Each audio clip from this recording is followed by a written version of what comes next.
Gentleman yields back. The gentleman from Georgia is recognized. And while we are deposing Marshall Miller, maybe we can depose Donald Trump about why he chose his personal lawyer to be the head of the DOJ. On January 6, 2026, the 5th anniversary of the insurrection, the White House launched a taxpayer-funded website that attempts to rewrite history about what happened on that day of infamy.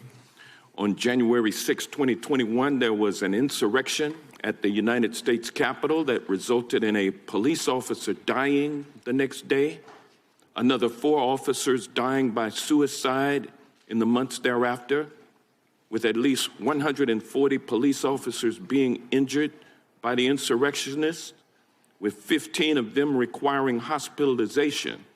And I'm proud that we have 4 former officers as well as on-duty Capitol Hill police officers here today. Mr. Smith, I want to ask you about this website because the Trump administration is using taxpayer dollars to lie to the American people about the events leading up to and the events taking place on January 6, 2021. For example, this Trump propaganda site claims that the 2020 election was, quote, stolen. Mr. Smith, did your investigation uncover evidence sufficient to prove beyond a reasonable doubt that Donald Trump knew that his claim that the election was stolen was false? Yes, it did.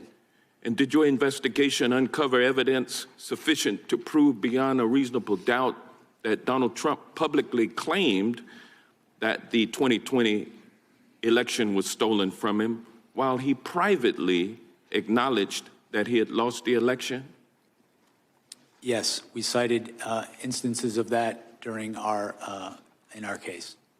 But yet here we see that on the 5th anniversary of the insurrection, the Trump White House propaganda machine is still promoting the stolen election theory on this government webpage with a text box titled, quote, fraudulent election, stolen election certified, end quote. The site also has a subsection reading in part, quote, FBI entrapment operation exposed. Mr. Smith, did your investigation develop any evidence to support the allegation that the FBI entrapped insurrectionists into committing crimes on January 6? Our investigation revealed that Donald Trump is the person who caused January 6th, that it was foreseeable to him, and that he sought to exploit the violence. This website also accuses you of being a, quote, Biden prosecutor who brought, quote, weaponized charges against Mr. Trump. Mr. Smith, were you a Biden prosecutor who weaponized the Department of Justice against Donald Trump? Absolutely not. Did Attorney General Merrick Garland direct you to prosecute Trump because Donald Trump was running against Joe Biden in the presidential election? No. There are also allegations that President Trump was the victim of, quote, lawfare, and accusations that the Department of Justice lawyers who prosecuted Donald Trump used, quote, fabricated indictments and rigged show trials. Did you, Mr. Smith, or the men and women working on your team work to fabricate indictments or put on rigged show trials? No, we secured indictments from grand juries, and we were prepared to prove our case in court beyond a reasonable doubt. Did you use your appointment as special counsel to conduct a politically motivated witch hunt, scam investigation, and prosecution of Donald Trump? I did not. We followed the facts and we followed the law. Where that led us was to an indictment of an unprecedented criminal scheme to block the peaceful transfer of power. And those indictments have been dismissed. Can they be re-brought or resurrected after Trump leaves office? They were dismissed without prejudice. So they can be refiled? And he can be prosecuted after he leaves office, is that correct? I'm not going to speak to that. I can only speak to what we did, which was dismiss the case without prejudice. All right.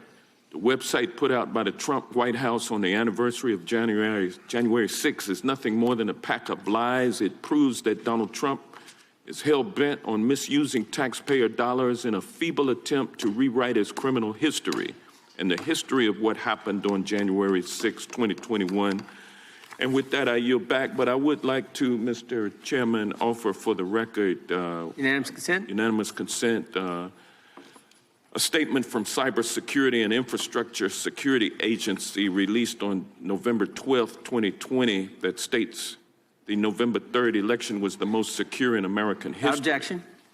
And also testimony from, I would like to request unanimous consent to enter into the record the September 24th, 2020 testimony of Trump's former FBI Director, Chris Wray, who told Senate Homeland Security, the Homeland Security Committee of the Senate, that the FBI had, quote, not seen or historically had any kind of coordinated national voter fraud effort in a major election. Without objection.